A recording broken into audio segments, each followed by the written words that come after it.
I want to greet everybody. Hello, everybody. Good morning, Boker Tov, Guten Tag. And thank you for inviting me to this international symposium. But since neither English nor Yiddish are my native languages, Mameloshen, I will read my paper, not miss anything. A presentation will be made in law. And I will be talking about photography related to the Yiddish language. So let me start by quoting Kadia Molodowski poem, Ich bin a Wiedercall, I am an echo. From my perspective, this poem is a metaphor for photograph, as its essence reaches us like an echo the moment we look at it. Yes. Yes, okay. Yes. And I will read this poem in Yiddish. Ich bin a Wiedercall von einem verschwundenen Orchester. Es beweist sich ein Fiedler. Sagt, ich bin von Nächten. Ich bin du, ich bin du. Du darfst nicht kein Wort. Sved meine Stimme. Dich de Griechen. Ich bin du, ich bin du. Nimm mein Wiedercall mit zu die Wand von Jericho. If you need the English translation? Or not? I will send, because it's English translation is behind of this. Allow me to also quote to renowned linguist Noam Chomsky, who noted that a language is not just words, it's a culture, a tradition, a whole history that creates what a community is. It's all embodied in a language. The introduction to an album of photographs titled Yiddish-land by Gerard Sylvan and Henry Micheles, published in 1999, by the American Dingo Press, reads, in Yiddish-land, the Yiddish language was the principal vehicle of Jewish identity and of both religious tradition and secular modernity, together with their cultural and political ramification. Max Weinrach, director of the Yiddish Scientific Institute, IWO, in Vilnius, pointed out that although Yiddish-land was a territory without borders, army, and flags, Yiddish had its metaphysical army and fleet. According to him, the army was the readers and the navy its journalists. That is to say, oilem, the people. In Hebrew, this word is olam, also means eternity. The name Yiddish-land has appeared in several other important publications on the history of the Jews who, for more than 800 years, inhabited the region of Central and Eastern Europe, creating their own culture, with its geographical center in the Polish-Lithuanian Commonwealth, and whose inspiration and means of expression was the language now known as the Yiddish. Modern researchers increasingly use the term Yiddish-land in the meaning of the lens of Yiddish language and culture, to describe both the geographical area inhabited by East European Jewry, as well as the entire intellectual legacy the language has perpetuated. This name, therefore, stands not only for a certain real area, but also, and perhaps above all, for the mythical land of people who spoke Yiddish on a daily basis, created their own institution and hired spiritual goods on the basis of this language, and who consider Yiddish the most important element of their own East European identity, as suggested by Eva Geller. This is, thus, it can be said that Yiddish-land, created as it were by the Yiddish language itself, constitute for more than 12 million East European Jews a surrogate homeland, a virtual space with which they could identify at the time when biblical tradition was no longer a sufficient tool for grappling with modernity. Jeffrey Sandler, An American researcher, in an essay on the contemporary functioning of term Yiddish, notes that while it has long been known in Yiddish, it is not found in any existing language dictionary. We don't know exactly who used the term for the first time or when, although Chandler notes that its correspondence between two great classics of Yiddish literature, Itzhak Leibush Peretz and Sholem Aleichem, in 1888, we counter an ironic turn of phrase, jargon von Jargonland. According to Joanna Nalewajko-Kulikow, the author of Citizen of Yiddish Land, I quote, it appears the Yiddish land, although native to Eastern Europe, was not so much a concrete physical place on earth, but rather a certain mentality and state of mind that could be found in many places, in pre-war Warsaw and Vilna, Moscow and Paris, in post-war Dzierżoniów, in Lower Silesia and Buenos Aires, New York and Czernowitz. Yiddish land was carried between and from place to place as Moikler Sforemnikes, book peddlers, once carried the first Yiddish books from state to shtetl. Newspapers and books were the coat of arms of physically non-existent country. As Chandler writes, the place where Yiddish land truly flourished during the pre-war era was on the printed page and in the minds of an extensive, widely scattered readership. In Yiddish land, the people of the book became the people of books. It was the rootedness in the language resulting from its use on a daily basis and the reading of Yiddish books and press that made the inhabitants of Yiddish land its citizens. When then it's left of this mythical land wiped out so completely in the World War II.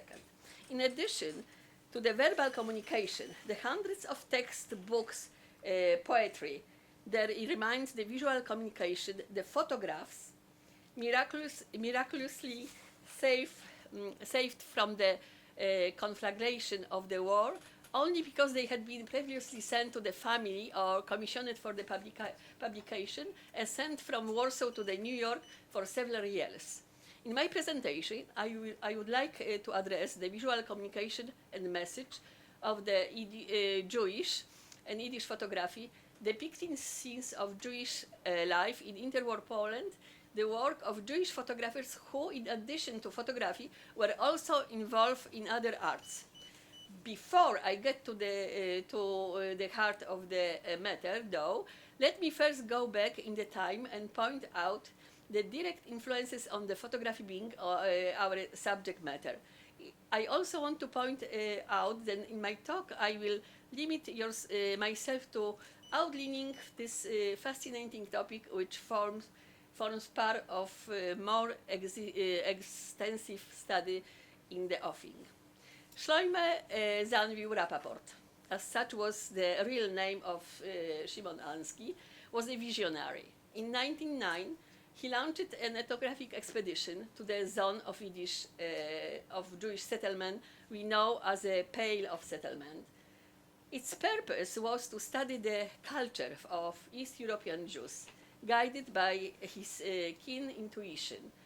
Foresaw the impending conflict of World War I. Ansky sensed that as Jewish states were increasingly exposed to the external cultural influences, the archaic folk motifs were liable to be destroyed any moment soon. He was not against modernity or advancing secularization, but rather driven by a kind of sentiment for the world that is passing away. All my life I longed after Jewry, and yet I was active in different fields and worked for different people. My life was fractured, torn apart and full of pain. I spent my years on the border between two worlds, you know this quotation.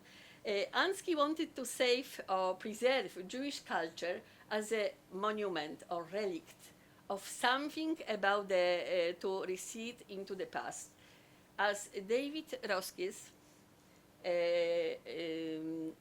writes, I quote, although he constantly used the term tradition, which otherwise revealed his sense of alienation and anxiety, what he was really reclaiming was aesthetic value, the beauty of poetry, the rest burned in the old customs and the very historical foundation. End of quote. Ansky's work, in turn, was strongly influenced by Itzhak Leibush Peretz, known as the father of Yiddish literature. Hence, then, idea of expedition to rescue original or primal Jewish culture. The Jewish ethnographic expedition Ansky's most monumentous undertaking was a turning point in the history of Jewish Russian Judaica, named after Naftali Horacy Ginsburg, the father of Vladimir Ginsburg, the project's key sponsor. It set out of July 1st, 1912, with plans of visiting localities in Volhynia, Podolia, and in Kiev area, all within the pale of settlement. Its task was to gather materials relating to the population, historical materials relating to each locality, and Jewish antiquity or relics.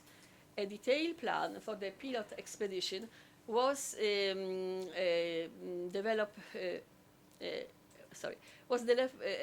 in advance. Ansky, the initiator of the expedition, Yuri Engel, its music specialist, composer of music critic, and Shlomo or Salomon Yudovin, a student of artist Yehuda Pen of Vitebsk, came together in Kiev and left for Ruzhin.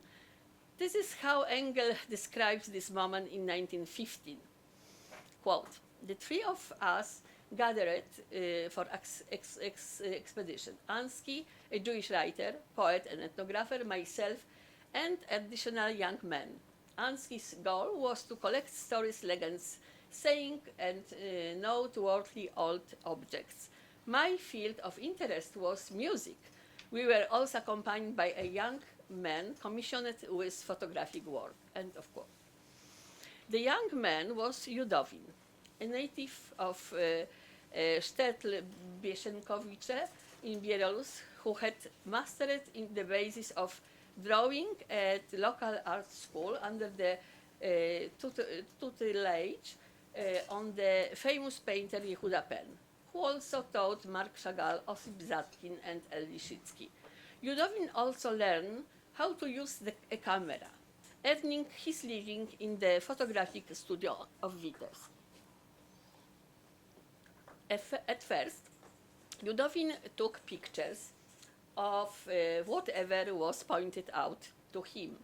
At the same time, he was responsible during the expedition for taking pictures of various human types, seen historical places, landmarks, old and noteworthy buildings and artifacts.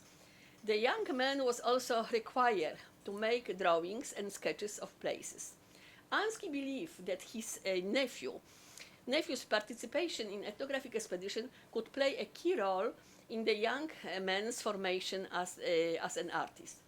He also sincerely believed that the folkloric material collected through the expedition would further save Jewish writers, composers, artists as a source of inspiration, allowing them to find their own position among the world artists. It is estimated over the course of three expeditions, 1912 and 1914, Yudovin took between 640 and 2,000 photographs. Their overreaching theme was the daily life of the shtetl, its old men, women, children, craftsmen, coachmen, factory workers. Yudovin photographed those real people that Ansky wished to discover through his expedition.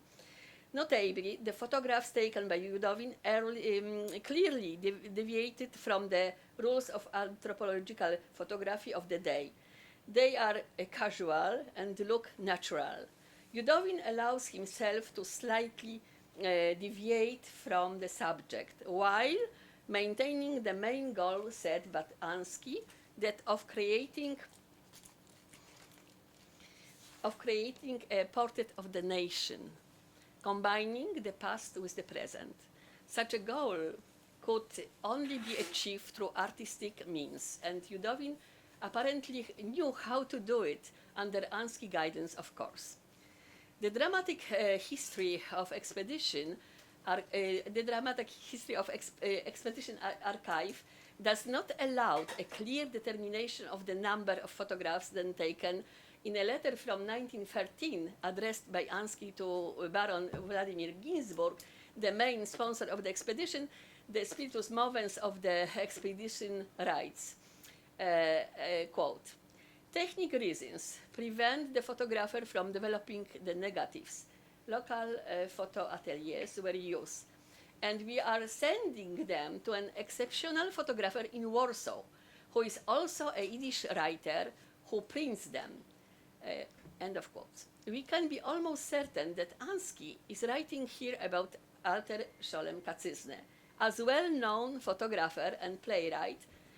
I will talk about later.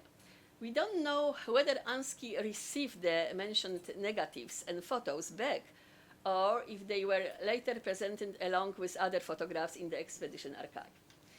The combined ethnographic precision and artistic excellence make the archival photographs from Ansky's expedition extremely valuable because they fully represent the diversity of state life of the period. They are also important as part of perhaps the first project ever attempting to capture visually the life of East European Jews at the beginning of 20th century. Undoubtedly, Ansky expedition were an artistic project by design, and only in time did they begin to be attributed significant historical and ethnographic value. In the case of work of the artist who followed in the footsteps of Ansky's project and photographed Jewish life in Yiddish land of the Second Polish Republic, authenticity and truthfulness are particularly evident. We can say with certainty that these photographs have the characteristic of documents of historical sources. On the other hand, the ever-growing interest in photography and awareness of the challenges facing its researchers related to the lack of coherent research theory does not make our job of getting to the essence of this photographic corpus any easier. Max Kozloff wrote, I quote, "The difficulty of the task facing the photography researcher is to work out how to move from the description of what is in the photograph to a story about its meaning, based on the prediction of cause and effects. From the moment it was invented and then continuously improved, photography remains difficult to define, in spite the daily growth of the literature of the subject. Attempts at defining the phenomenon in equivocal terms remain exclusive. Wilhelm Flusser, a Jewish philosopher of photography from the Czechia, considered reaching the essence of photography as far as that is possible one of his most important duties, as they enable him to teach people to ask questions so that they do not become victims of images, but can use them as a tool for critical analysis. Let us return to the main subject by asking the question of who commissioned the photographs of Alter Kaczyzny and Menachem Kiplis, and providing the answer to that it was the editorial board of the Jewish Daily Forward, and above all the paper creator and editor-in-chief Abraham Kahan himself. The Jewish Daily Forward, known to its readers more intimately as Forwards, was the most popular Yiddish language newspaper in the 1920s, with 250,000 copies sold daily. The newspaper first saw the light of the day on April 22nd, 1897, in New York, Lower Manhattan. Its main founder and longtime editor-in-chief was Abraham Cahan, an immigrant from the Russian Empire. He arrived in New York in 1882, and therefore at a rather peculiar time, right after the assassination of Tsar Alexander II. During that rather turbulent period, more than 2 million Jews emigrated to America from Eastern Europe for fear of Tsarist persecution. Most of these Yiddish speakers settled in New York.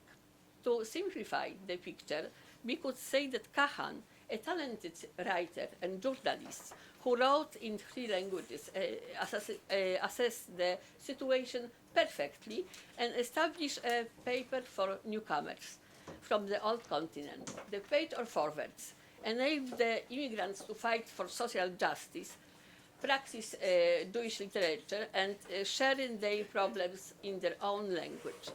The paper, in turn, responded in the voices of its editors with good advice and assisted the generation of East European Jews in their efforts to adopt the American way of life. In 1923, Abraham Cahan began publishing, using the rotogravure technique, a Sunday supplement devoted to art, through which the readers were provided with a visual overview of international current events, world artworks, the current theater repertoire. They could enjoy images of the most beautiful women, actors, bankers, people who achieve success, but also images of Jewish life in the old country. The newspaper usually include on the 3rd page of the Sunday edition art section, which was mainly on 17th page of the 17th page of newspaper. Among those forwards invited the collaborate of this new supplements, specifically as photojournalists from the old continent, were Menachem Kipnis and Alter Kaczyzny. Both figures, well known in Yiddish literary. Yes, okay. I will try to make short. The photographic works of Menachem Kipnis and Alter Kaczyzny at first glance seem similar, or even very similar. This can be studied thanks to the fact that they were preserved in the collection of the New York Evo, which includes a total of 674 photographs prints made by Kaczyzny and around 130 by Kipnis. These prints were saved in spite of the destruction Kaczyzny's photographic studio in 1942, and after Kipnis' belongings were lost when his apartment, guardian of the precious legacy of her recently deceased husband, was deported to the Treblinka death camp. Maybe I will make...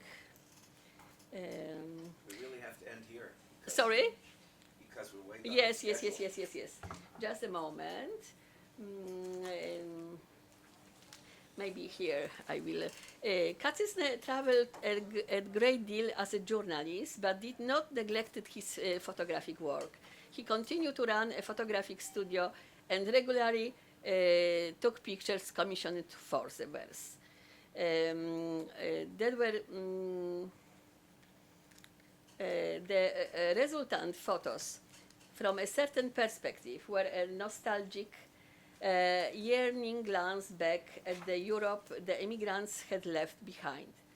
This was the sentimental vision of Abraham Cahan, who pared down Kaczyzny's work to fit his own idea and expectation as he selected specific pictures. The editor viewed the region of Central and Eastern Europe from a distance, not unlike a microcosmos enchanted in amber. Cahan's perception of Europe in precisely this way, as the land of his youth, frozen in the time and impervious to any revolutionary change, is evidenced. For example, by the journalistic pieces he wrote for Forwards.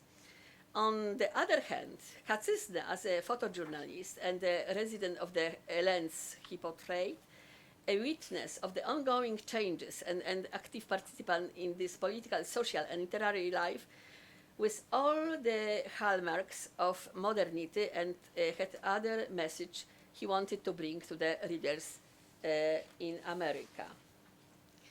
I have to. Maybe I will make the.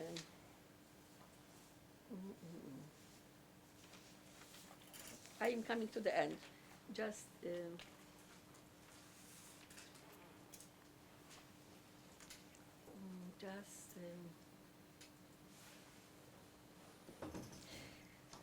Okay, both artists sign and describe their photographs in Yiddish on the back of the prints sent to Forwards. Kipling's description tends to be longer, more elaborative and anecdotal, with elements of humor than Kaczyzna's. Kaczyzna's descriptions were short and sometimes whimsical, but there is a lot of tender intimacy in them, as if the photographer wanted to point out the kinship between the subject of his photographs and Forwards readers. Although the editors often change the captions to be longer and chatty. Many times, the people depicted in the photos are known by names. This is additional evidence that both photographers interacted with their subjects. The description allows for a deeper reading of the scenes photographed and enable identification of the people photographed and the place where they were taken. For several years, both Kaczyzna and Kipnis traveled all over the country, observing and capturing reality through the photographic eye, trying to grasp capturing the image of Jewish society in Poland and trying to penetrate it to its roots. Aware of the process of decline of traditional Jewish society as a result of civilizational changes, but also of anti-Semitism and pogroms, Kaczyzna and Kipnis seem to want to give their works a lofty artistic dimension and endow them with lasting values. This can lead us to the conclusion that the language of fine arts and theater they use and the scenarios they adopted were aimed at creating future icons and symbols of Jewish culture that would not be forgotten. They turn documents of reality into images that last beyond time. Okay. Thank you.